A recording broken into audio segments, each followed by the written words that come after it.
The next James Bond debate heats up as Henry Cavill and Chris Hemsworth emerge as top contenders.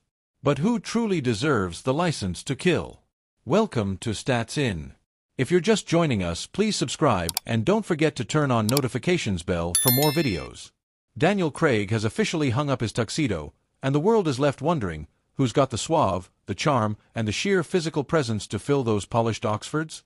Two names have been thrown around the most, Henry Cavill and Chris Hemsworth. And let's be honest, we're looking at an all-out heavyweight championship here. On one side, we have Chris Hemsworth, the mighty Thor himself, with his effortless charisma, Australian swagger, and action hero credentials. On the other, there's Henry Cavill, a man who seems genetically engineered to play a suave British spy, polished, powerful, and deeply passionate about every role he takes on. It's a tough call, but only one can walk away with the coveted license to kill. Let's break it down. Chris Hemsworth has undeniable star power. He's got the looks, the physique, and the kind of effortless confidence that James Bond demands. Plus, let's not forget that he's already proved his ability to blend action and humor, whether it's as the mighty Thor or in high-octane films like Extraction. He's got the combat skills, he can handle a suit like a pro, and he's got it in spades when it comes to on-screen presence. Hemsworth himself has acknowledged the appeal of Bond, even mentioning that his performance in Rush was seen by some as an unofficial audition tape. In an interview with Balance magazine, he said, "When we were shooting Rush, someone had said that, and I thought, cool, if this is my audition tape, then great. I don't think you'll ever meet anyone who doesn't want to have a crack at James Bond. I'd love to do it.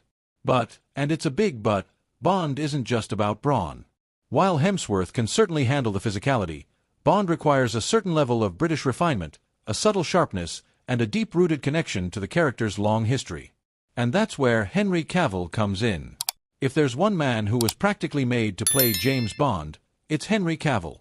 In fact, he already auditioned for the role back when Casino Royale was casting, and director Martin Campbell even admitted that if Daniel Craig hadn't been around, Cavill would have been a strong choice. In an interview with Express UK, he said, "He looked great in the audition. His acting was tremendous. And look, if Daniel didn't exist, Henry would have made an excellent Bond. He looked terrific, he was in great physical shape. Very handsome, very chiseled. He just looked a little young at that time back then. Back then, he was just 22, now, he's matured into the perfect blend of rugged and refined. Cavill has everything Bond needs. He's got the physique, seriously, have you seen him in The Witcher? He has the British charm, and, most importantly, a deep respect for the characters he plays. Whether it's Superman, Sherlock Holmes, or even his role in Mission Impossible, Fallout, Cavill immerses himself completely. He understands the legacy, the responsibility, and the weight of taking on an iconic role like Bond. But what really seals the deal? Henry Cavill wants this role. He's passionate about it, and that passion translates on screen. He's the kind of actor who respects the source material and would bring both the classic Bond elegance and the modern action edge. Plus, let's face it, when you picture James Bond, you probably imagine someone exactly like Henry Cavill. James Bond isn't just another action hero, he's a cultural institution. For decades, the character has been the epitome of cool, blending charm with deadly efficiency and sophistication with raw power. Bond is the man every guy wants to be and every villain fears.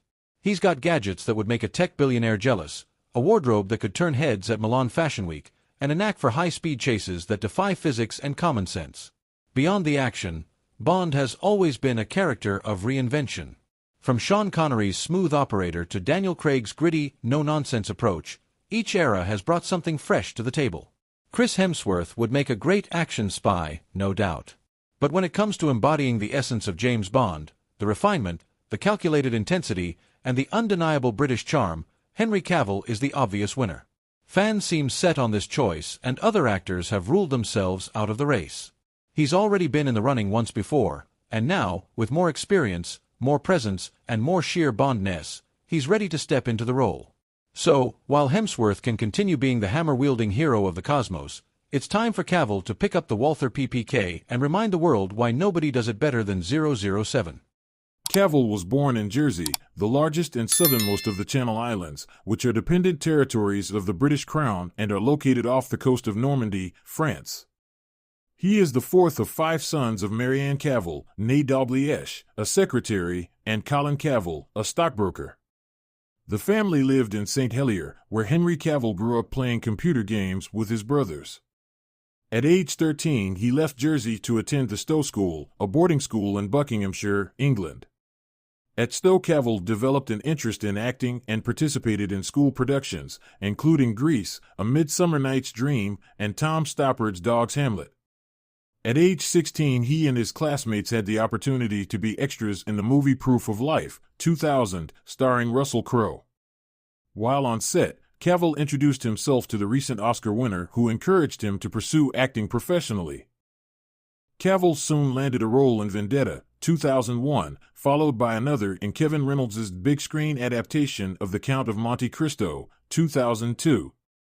For the part of Albert Mandigo, Cavill, who has said that he was teased for being overweight as a kid, was encouraged to lose several pounds. In addition, Cavill had guest roles in a number of British television shows as well as supporting parts in the coming-of-age film I Capture the Castle, 2003, and an adaptation of the Celtic romance Tristan plus Isolde, 2006. During this period, Cavill auditioned for several iconic roles, including Superman and James Bond, which ultimately went to Brandon Routh in Superman Returns and Daniel Craig in Casino Royale, both 2006, respectively.